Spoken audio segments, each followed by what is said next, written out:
Hey YouTube, this is 19 Bigfoot 85 here. I know it's extremely late at night, but I'm going to do a very late night video game review. It's going to be my first NES game review. What I'm going to be doing today for you is Pac-Man for the NES. A little background on the game. The game was originally released in 1980 in the arcades. It was released by Namco and distributed by Bally Midway. Originally the game in Japan was called Pac-Man, but people were worried that people would come in and mark out part of the P, making an F and turning it into something very bad. But anyway, so they changed it to Pac-Man, and it immediately became the greatest selling arcade game of all time. It was released for the NES, and I think I'm wanting to say 86. I'm probably way off on that. I mean, it was already released for the Famicom in about 82 or 83. Game was released by Tinge, and it was released in two versions. It was in this actual gray version. And I know this isn't Pac-Man, but it was also released in the black Tinge end cart.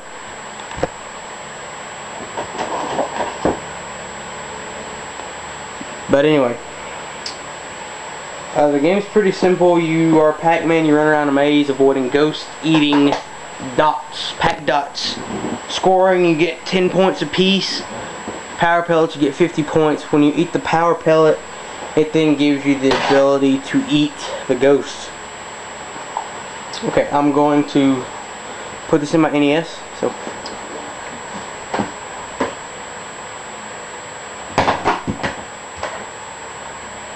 Just give me a minute.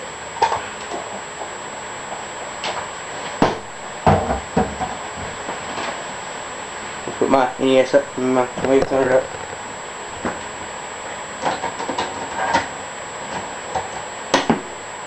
Alright. As it comes up, you see Pac-Man rising up from the bottom. Okay, it was originally released for home consoles like the Famicom in 1984. As you can see, it brings up your character list. Blinky, Pinky, Inky, and Clyde. The actual Namco version has their nicknames, you know, Shadow, Speedy, Bashful, and Crybaby? Well, I don't know.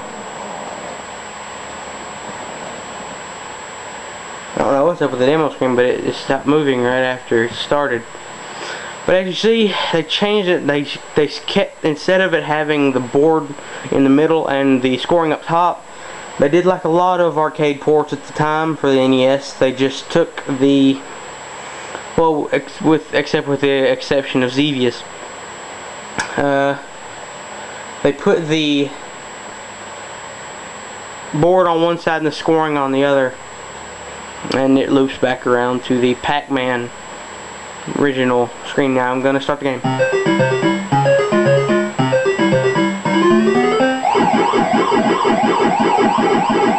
Yeah, I know it's not arcade perfect, but there's not a whole lot of games that were back in the 1980s.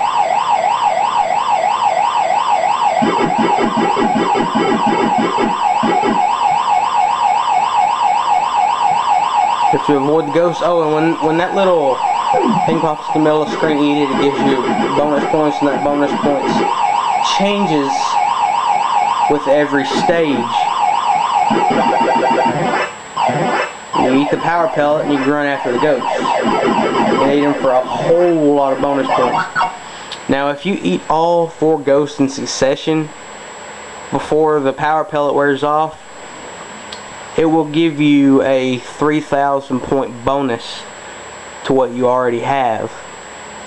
And that's the way to get high scores, to lure all of them real close to the power pellet and get the power pellet and eat all of them. Oh, anyway, the high score starts at 10,000. You can pause it.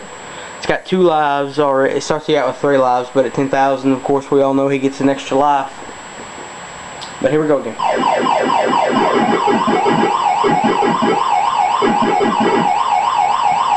Make sure that when you eat a power pellet, clear out the corner of the board it's on.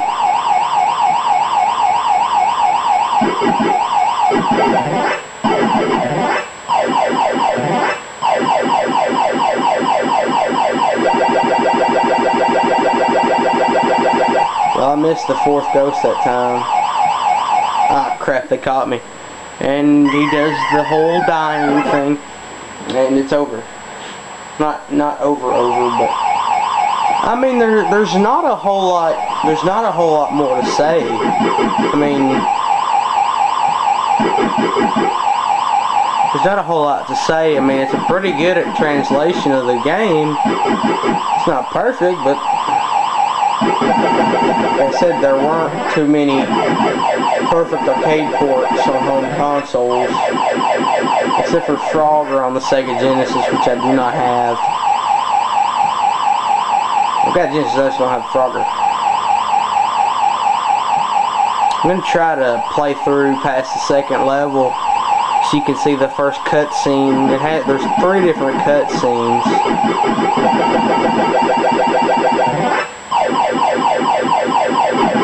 And when you finish off the last pellet, the board will flash a few times. New board sets up. As you notice, the prize changes from a cherry to a strawberry. The way it goes cherry, strawberry, orange, apple, pineapple, I think, the green thing. Then Galaxian, Bell, and Key. Or was there something before the Galaxian? I don't know. But anyway, after the key level, they don't change. None of them do. Like I said, I'm just going to try to get past this level so you can see the cutscene.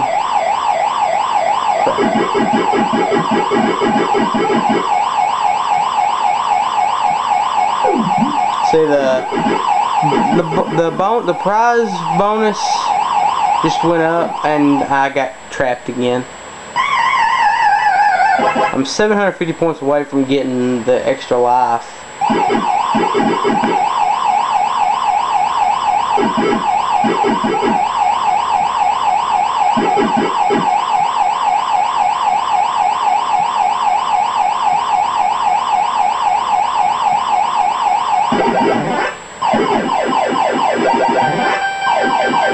That sound means that you've got an extra life.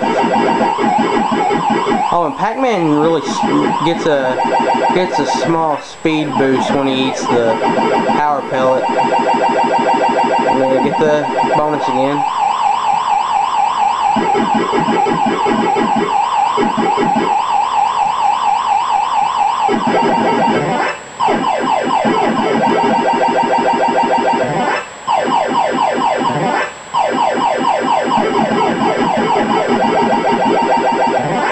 Alright, now here comes the cutscene.